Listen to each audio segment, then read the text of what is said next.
Ukiona mtu yoyote amekuamini kwenye maisha yako, kubali kuaminika na jitahidi uaminike. Mtu anaweza akakuamini leo akakupa kazi, maisha yake, akakupa siri zake. Ukipoteza ule uaminifu, gharama ya kuurudisha ni kazi sana.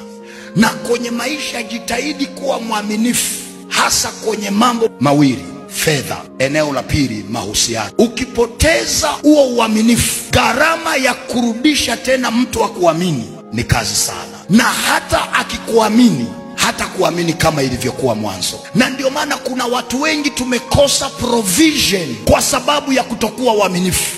Na maandiko yanasema kabla Mungu hajakupa vya kwako, atakupa kusimamia vya mwingine, na ataangalia namna ulivyo mwaminifu kwenye vitu vya watu wengine. Na akiona wewe sio mwaminifu kwenye vitu vya watu wengine, hawezi kukupa provision ya vitu vyako, kwa sababu anasema aliye mwaminifu kwenye mambo madogo, Mungu anampa mambo makubwa.